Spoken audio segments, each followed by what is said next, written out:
Hello lads and lasses, welcome to the Reading SAT Tutorials. In this video, I'll be going over Domain 4, which is Standard English Conventions. You can type in the link at the top of the screen for the slides, but I'll also leave it in the description.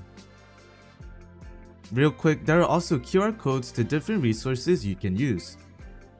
Of course, the questions and answer key are on the left, and there's also some notes that I typed up. One thing I want to quickly point out is that every question in this domain, you always want to look at the answer choices first. Let's go ahead and get started. These are the topics that we'll be going over. Here's how the slides will work. Questions marked with a cow are ones you can try out yourself. Since this is online, I'll obviously be going through every single question. Feel free to follow along or try some out on your own. Here we go with our first topic and question. Let's go ahead and take a look at our answer choices. You'll notice that we have a title, which is entomologist, and then a name, Heather Grapp. If we take a look at our notes, whenever we have a title plus a name, you want to use no punctuation, and this is called an appositive. So no punctuation means no punctuation after, no punctuation within, and no punctuation after again. So that means our answer would be C. Slide number 6. Let's take a look at our answer choices. We have a title, which is compound, and a name, aluminum oxide. Once again, this is just another appositive. We use no punctuation, so it can't be A, B, or C, which means our answer will be D. Slide number 7. Let's take a look at our answer choices. Here you notice that you have an answer choice with a period and another with a semicolon. If we take a look at our notes, you'll notice that right around here, whenever you have pieces of punctuation that connect two independent clauses, if you have more than two of them in the answer choices, they're all gonna be wrong. So in this case, since both a period and semicolon are used to connect two complete sentences, neither of these will be the answer. The reason for this is because, once again, they connect two complete sentences. None of them do the job better than the other. They do the exact same thing. If it came down to it, you wouldn't be able to choose between them. Imagine trying to choose between the Glorious Humble King and Minh-Hieu. It would be impossible because they're both the same thing, because they're both me. Alright, anyways, back to the question at hand. We have to choose between using no punctuation versus a comma. I'll tell you right now, 99% of the time, you will never choose the answer without any punctuation. Of course, there are questions like appositives where there's no punctuation, but in questions like these, once again, 99% of the time, not going to be the answer without any punctuation. That means most likely we're going to use a comma. But first up, let's see, why would we even use a comma in the first place? So right here, you'll see under dependent clauses, you can use a comma when you want to add on extra info to the sentence. Now, the important thing about dependent clauses are that they are not a complete sentence, so there's not a noun and a verb. Let's go ahead and go back to our question here. If we were to plug in our answer choice, the dependent clause would be separated by two commas, so we see one comma right here and one comma right here. And if we read it, does it add on extra info to the sentence? If we look before it, it says that this guy earned some poet praise from leading writers, and then if we read after the comma, it says among them there's this really cool person. So does it add on extra info to the sentence? Yes, it does. It gives an example of one of those leading contemporary writers. Of course, if you also look at the clause, you'll notice that there's no verb, so it can't be a complete sentence either. That means our answer will be D, because yes, it would make sense to use a comma to separate that dependent clause that adds on extra info. Slide number 8, let's look at our answer choices. Here you notice that we have answer choices with a comma and a fanboy, a semicolon, and a period. Once again, whenever you have punctuation that connects two independent clauses, they're all going to be wrong. They can't be the answer. Wait, let me backtrack. They're not always gonna be wrong. Whenever you have at least two of them, then they would be wrong. That means our answer can't be A, C, or D. So that means our answer would be B. Look at that, you don't even have to read the question. Just by looking at the answer choices, we eliminated the other 3.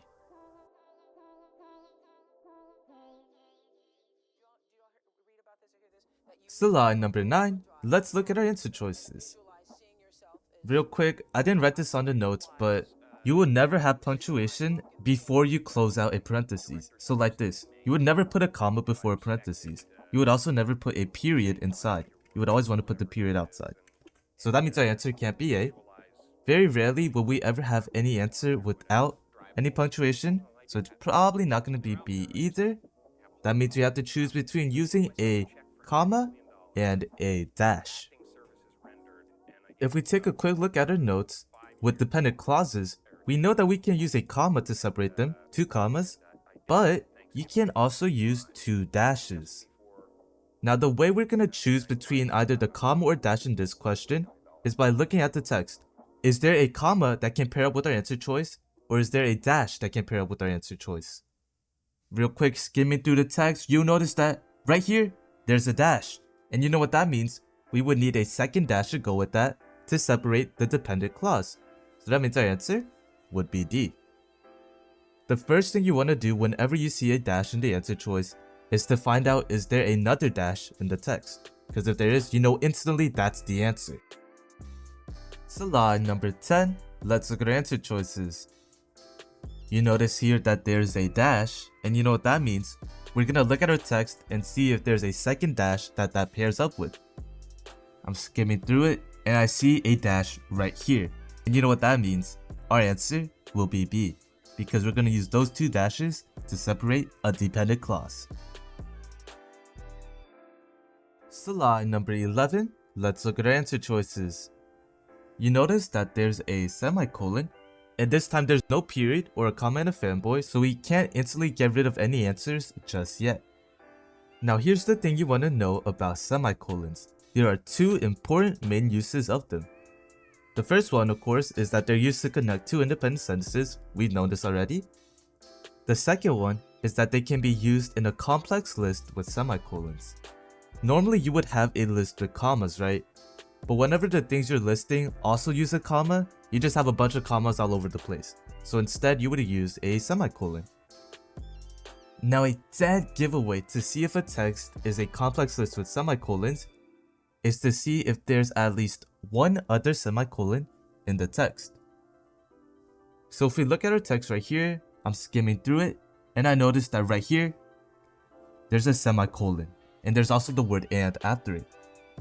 And what do we know about lists? Well, they use commas, they can also use semicolons, and they end with and. Wait, that was kind of tough. I low-key came up with that just now. Alright, anyways, once again, we have a semicolon and, which is a dead giveaway. This is a complex list with semicolons. You know what that means? Our answer choice obviously needs a semicolon, and there's only one answer with a semicolon. So that means B must be our answer. So line number 12, let's look at our answer choices. You'll notice here that there's a lot of semicolons. And if we look at our text, there is a semicolon followed by the word and. So we know for sure this is a complex list with semicolons. In our last question, that was the main point. We had to identify it was a complex list. In this question, we have to figure out where that semicolon would go. The way you're going to figure this out is by looking at parallel structure. You want to see the way they use the semicolon in the text, where they put it, and then you want to apply it to the answer choice. The way we're going to do that is by looking at the very last item right here. First up, they start off with a description of the program. So here, it's a Rosetta Stone language course. After it, they have the name of the program, or whatever in Chickasaw would mean. And then right after that, they use a comma. And lastly, they have the date. You also notice that they put a period to signify it's the end of the item, but in our list, this is where the semicolon would go. So of course, this was our last item in the list. Now let's apply it to every single item before it, so the first and second item, and match up the structures. So here's our first item right here. And now let's go ahead and start labeling it with our colors. First up, we start off with a description of the program. So we have the world's first indigenous language instructional app. That's our description. After that, we would have the name of the program. So here, I guess that would just be Chickasaw. And then we have our blank. So now we're going to move over to our answer choices. Basic, Chickasaw Basic would be the name of our app. And then after that, we would have a comma. So notice that after the word basic, we need to have a comma. That means our answer can't be A. It can't be B. So it must be either C or D. Now let's keep going. After that comma, we have the year. So if we look at our answer choices, we have the year and we have the year. Okay, we're going good. And finally, after the year, we have a semicolon. So if we look at C, we do indeed have that semicolon. And then if we look at D, we have a comma. So obviously that's going to be wrong. That means our answer will be C. Alright, that was a whole lot of words and a whole lot of underlining with random colors. So let me quickly re-explain what I did. You want to see the format of how they explain the item in the list in the text. So first they went with the description, and then the name, and then the year. Between the name and the year, they used a comma specifically. So that means in our answer choice, between the name and the year, it must be a comma. That's why our answer couldn't be A or B because they use a semicolon.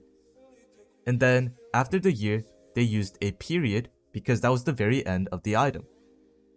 If it was the very end of an item in the list before the very last item, we would instead use a semicolon. So that's why our answer couldn't be D because they use a comma. And we wanted to use a semicolon instead. That's why our answer is C. I know I really over-explained this and took a lot of time underlining it, but trust me, when you get this question on the test, it's gonna go by a lot faster because you know instantly what to look out for. Slide number 13. Let's look at our answer choices. You'll notice here that we have a period and a semicolon.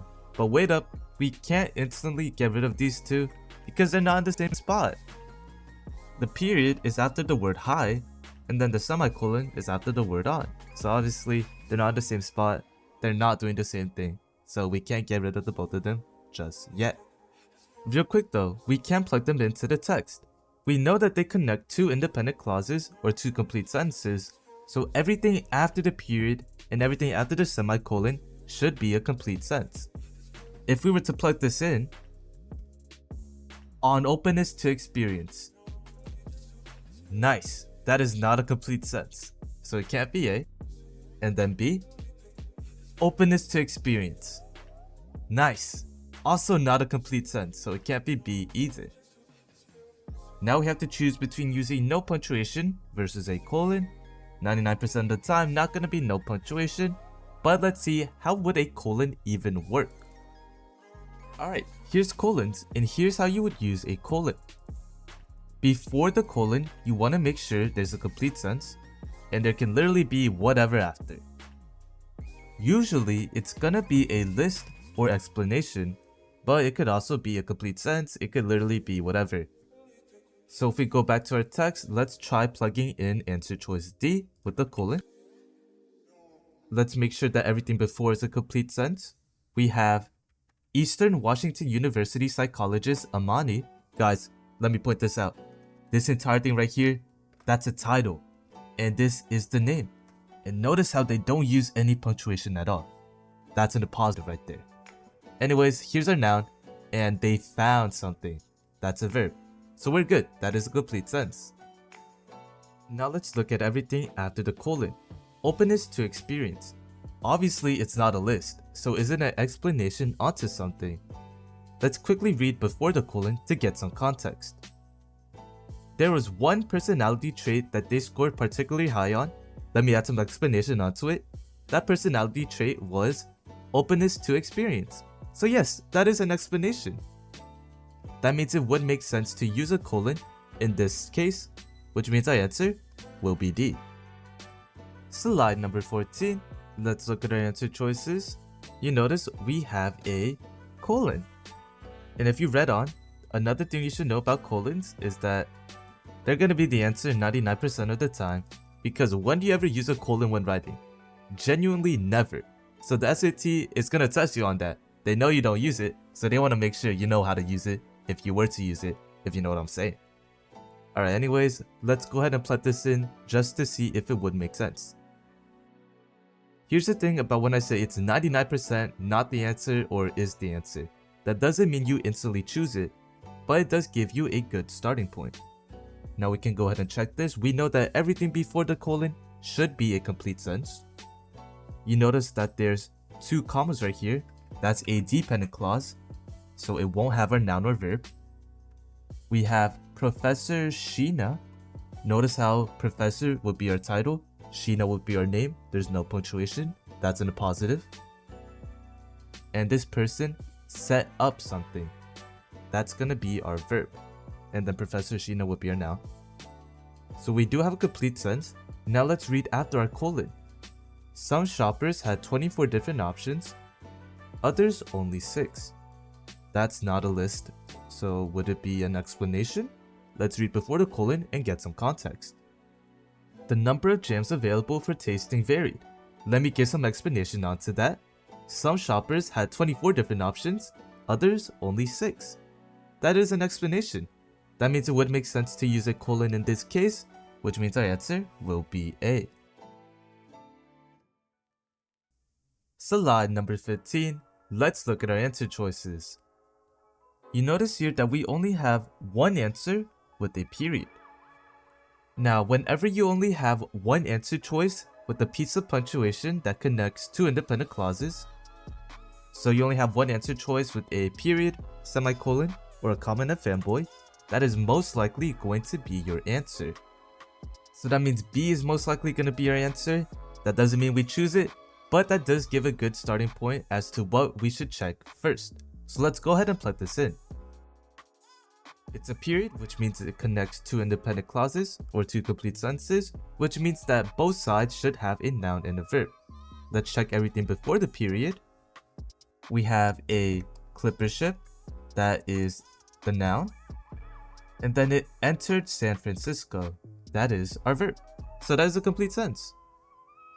Now here you notice that at the very beginning of a sentence, you have the word having. Now whenever it starts off with the word or with the verb that ends in ing, that means it's gonna be a modifier. Sorry guys, spoiler alert, we haven't gotten to modifiers yet, but that is a modifier. And a modifier is a dependent clause. It just adds on extra meaning to the sentence. But you also know that means we won't find our noun or verb in here. Modifiers will always be set off from the main sentence with a comma, just like a dependent clause. So let's find out where this modifier ends so we can actually start looking for our noun and verb. So I'm skimming through it. I see a comma right here, but the problem is I see a second comma right here. We have 2 commas. That means it's a dependent clause. And if we quickly check, Navigator Eleanor Creasy, that does add on extra information to, well, wife. So that's a dependent clause. That is not the end of our modifier just yet. If we keep going, we see a comma right here. So this is where the modifier would end. This entire chunk of text is a modifier. We would not find our noun or verb in that entire piece. So guys, watch out when you're trying to find your noun and verb, since 90% of the sentence is completely irrelevant. Alright, now we can finally look after it for a noun and verb. We have celebrate a ship, that's a noun, and then set a record, that's our verb. So yes, we do have 2 complete sentences, so it would make sense to use a period, which means our answer will be B. Slide number 16, let's look at our answer choices. Once again, we notice that only one answer choice has a period or a piece of punctuation that connects 2 complete sentences. Most likely that's going to be our answer, so let's go ahead and plug it in just to check. Alright, period connects 2 complete sentences. Let's make sure there's, well, 2 complete sentences. If we look before, we have Researcher Lin Ji. Guys, hold on. Researcher is the title, Lin is the name. There's no punctuation. That's in a positive. That's also going to be our noun. And then developed is our verb. Real quick, also just want to point out there's 2 dashes right here that separate dependent clause. That was irrelevant. Anyways, let's look after our period to make sure there's a complete sentence. Here we have the word by. Just like before, it's gonna be a modifier. Once again, a modifier means you won't find your noun or verb in there, and it's also gonna be set off by a comma. So let's see where this modifier ends. I noticed there's a comma right here, but there's also a second comma right here, followed by the word and. Guys, 2 commas and. I think you know what this is, but this is literally just a list. So that's not going to be the end of our modifier. But we see a comma right here, and that would be the end of our modifier. So once again, watch out, because this entire thing doesn't have the noun or verb that would make our sentence complete. Now if we look after that modifier, after the comma, G, that's going to be the noun, and then increased, that's going to be our verb. So we do have 2 nouns and 2 verbs, 2 complete sentences, which means we would need to use that period to connect those 2, which means our answer will be D. Slide number 17. Let's look at our answer choices. You'll notice here that our answer choices have a transition word in them, and it's however. I'd like to call these types of questions transition word questions because they have a transition word in them. And if we look at our notes real quick, it's under transitions. The thing about transition word questions, I'm tripping myself up now, is that 99% of the time, the semicolon will come after the transition word.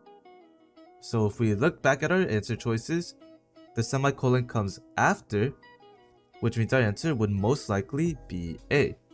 But as per usual, let's go ahead and check that by plugging it in. Alright, I went ahead and plugged it in. And this is the difference between putting the semicolon before versus putting it after. So if we look at our notes real quick, if the sentence with the blank and the one after contrast, so they have 2 different ideas, you want to put the semicolon before.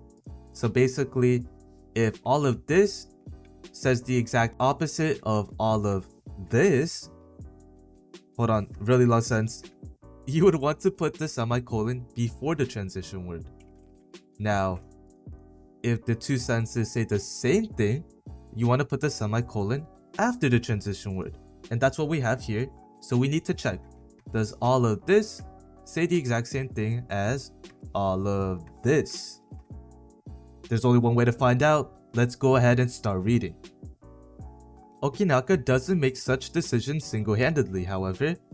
All historical designations must be agreed by a group of 9 other experts. So in our first part, it says that the guy doesn't make decisions alone. In the second part, it says that decisions need to be made by a group of 9 other people. So do the 2 parts say the same thing? Yes, they do. So it would make sense to put the semicolon after the transition word. And that means our answer would be A. Slide number 18. Let's look at our answer choices. Once again, we have a transition word, which means we have a transition word type question. We know that 99% of the time, the semicolon will be after that transition word. So most likely our answer is going to be A, but let's plug it in to check. Alright, I went ahead and plugged it in. Now we have to check. Does all of this, everything before the semicolon, say the exact same thing as all of this, which is everything after the semicolon? This person doesn't just compile the information though, she also shares her findings with African farmers. The first part says she doesn't just do this one thing, the second part says she also does this other thing. They say the exact same thing, which means our answer would be A, because we want that semicolon to come after. Now we're moving on into our next and final topic, because this domain only has 2 topics. Let's get started with slide number 20. First up, let's look at our answer choices. You should notice there's a whole bunch of yap, and they also repeat a whole bunch of stuff. They repeat problems and commercial plastics. That is a dead giveaway that this is a modifier question. If we take a quick look at the notes, here's modifiers, and there's a whole bunch of yap, and I explain how to answer these types of questions. I don't feel like rereading that, so I'ma just say it in my own way. But I guess I typed it in my own way, so would it not be the same thing? Anyways, back to the question. The way modifiers work is that you want to first read everything before the blank. So all of this right here. And in our past questions, we have had modifiers, and you should notice that they're separated by the comma, just like I've been saying, dependent clauses. Despite being cheap, versatile, and easy to produce, that's a modifier, and now you want to think, what is the noun that this modifier is trying to describe?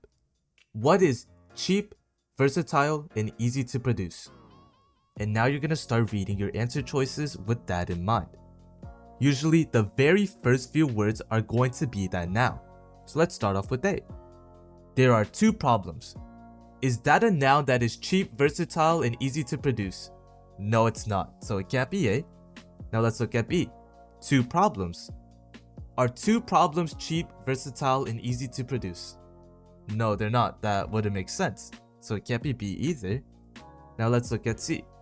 Commercial plastics, but notice here. This is also a spoiler because possession should come right after this, but whenever you have an apostrophe, that means it's possession. So instead of the noun being commercial plastics, it's actually gonna be the two associated problems of commercial plastics, because commercial plastics would be taking possession of two associated problems. Once again, we already established two problems are not gonna be cheap, versatile, and easy to produce, so it can't be C. And finally, we have D. Commercial plastics. Are commercial plastics cheap, versatile, and easy to produce? Yes, they are. So that would make sense for it to be our noun, and that means D will be our answer. Real quick, notice how I've been saying that's the noun. Guys, the noun comes after the modifier. Oh my goodness. And then they are made. That's the verb. The noun and the verb come after the modifier. And of course, you already know this because we already answered questions on this before. Slide number 21. Let's look at our answer choices. Whole bunch of yap. It's a modifier question. First thing you want to do when you have a modifier question is read everything before the blank.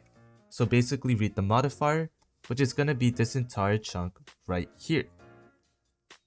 A coming-of-age story, a social meditation, and a sober gaze into the dark maw of French colonialism. And now we think, what noun is that entire modifier describing? What is a coming-of-age story, social meditation, and sober gaze into the whatever? And now we're going to read our answer choices.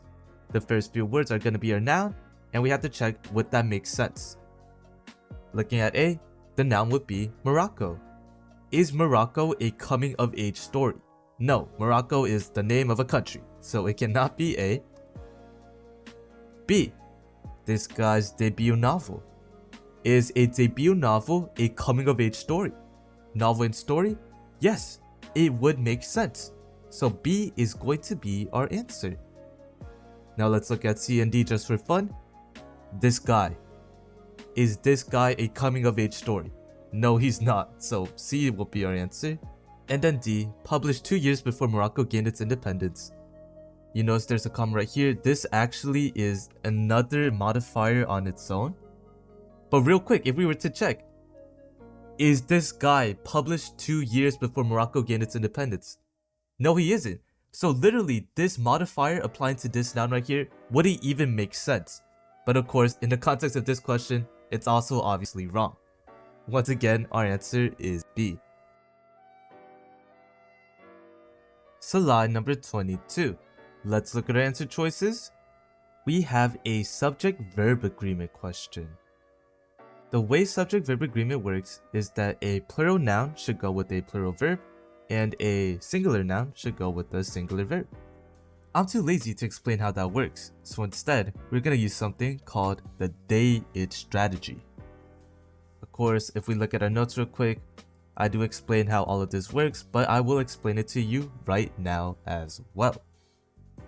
So here's how the they it strategy will work. You would just plug they and it before the verb in each answer choice and see what sounds better. So let's go ahead and do that. They were, it were. They would sound better here.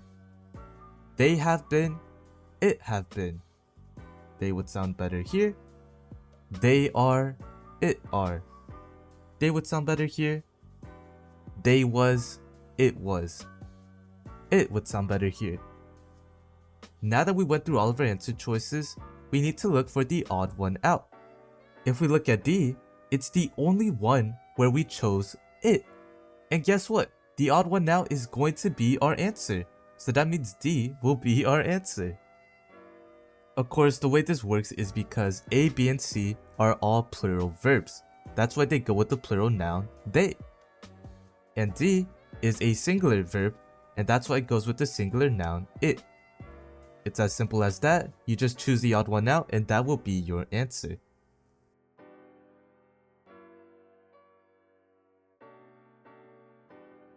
Slide number 23. Let's look at our answer choices. Once again, this is going to be another subject-verb agreement question. It does look a little bit different though, because it ends in N''T. But that doesn't even matter. You can just completely ignore this part and still proceed with the they-it strategy as normal. Real quick, N''T, that's just short for not, so all you did was remove the word not from each answer choice. You don't actually change the verb. Now let's start going through our answer choices, starting off with A. They has been, it has been. It would sound better here. And then B. They was, it was. It would sound better here. And then C. They is, it is. It would sound better here. And finally D. They are, it are. They would sound better here. Let's look for the odd one out. The odd one out is answer choice D because it's the only one where we chose the noun they. So that means our answer will be D. Slide number 24. Let's look at our answer choices. You'll notice here there's a bunch of apostrophes all over the place, and that's a sign that this will be a possession question. Real quick, if we look at the notes, I of course do explain how possession works. I don't feel like reading all that, so I'll just explain it as we go through this question. First up, whenever the apostrophe comes before the S, that indicates that it's a singular noun. So in this case, that means that there's only one grain. Now if you look below it, whenever the apostrophe comes after the S, that indicates it's a plural noun. So there's more than one grain, there's multiple grains. And that's gonna be the key difference. We need to look at our text and find out, is there only gonna be one grain, which means we use this apostrophe, or are there multiple grains, which means we would use this apostrophe. We see that it's gonna be individual snow grains, so obviously there would be multiple grains. That means our answer can't be A, because there's more than one grain, because there's no apostrophe at all. And now we need to choose between using no apostrophe on properties versus an apostrophe on properties. So now we have to ask ourselves, would physical properties be taking possession of anything? Obviously we already know. Grains is taking possession of physical properties. You could say that it's the physical properties of the grain. Now let's apply that logic to physical properties. What is it taking possession of? Usually it's gonna be what comes right after it. So if we look at the text right here, affect the amount of light reflecting off a snowy surface. Would physical properties be taking ownership of that? Would it be affect the amount of light reflecting off a snowy surface of physical properties? No, that doesn't make any sense at all. That means we don't use an apostrophe in physical properties. So we would be left with answer choice B. Quick recap, there's multiple grains, so we put the apostrophe after, and then physical properties wouldn't have possession of anything, we put no apostrophe with physical properties. If the word individual tripped you up and you thought there was only one grain, that would be completely fine, because if you kept going with answer choice A, you would end up once again having an apostrophe on physical properties. And that is wrong. So line number 25. Let's look at our answer choices. You notice that there's a bunch of apostrophes. So again, this is a possession question. We want to look at the very first word and we need to decide. Is there only going to be one playa where we put the apostrophe before the S? Or is there going to be multiple playas where we put the apostrophe after the S? If we look at our text for context, you notice that there's only one playa. It's gonna be Death Valley National Park's Racetrack Playa. Just that one singular specific playa, the Racetrack Playa. So that means our answer can't be D, and it's obviously not gonna be A either because there's not even an apostrophe there. Now if we compare B and C, sediment markta, all of that is the same, but now we have to choose. Will there be an apostrophe on rocks? Are the rocks taking possession of something? Well, let's quickly check by plugging it back into our text. Usually what's being possessed is gonna come right after the apostrophe. So in this case, it would be rocks' mysterious migration. If we included that apostrophe, the rocks would be taking possession of mysterious migration. Would that make sense? Would it be the mysterious migration of the rocks? Yes, that would make sense. So in this case, we would want to use an apostrophe on rocks, which means our answer will be C. Alright, that concludes all the questions I have for reading tutorials on Domain 4, Standard English Conventions. If you would like to get more practice on harder questions, please check out my SAT doc. Real quick, let me show you how to use it. Of course, you would want to click on Reading and Writing, and then our fourth domain, Standard English Conventions. And just like the questions and slides, I have it broken up by topic. And there's the questions, answer key, and a video going through every single question. That's gonna be it. Good luck studying, and I'll see y'all. Min out.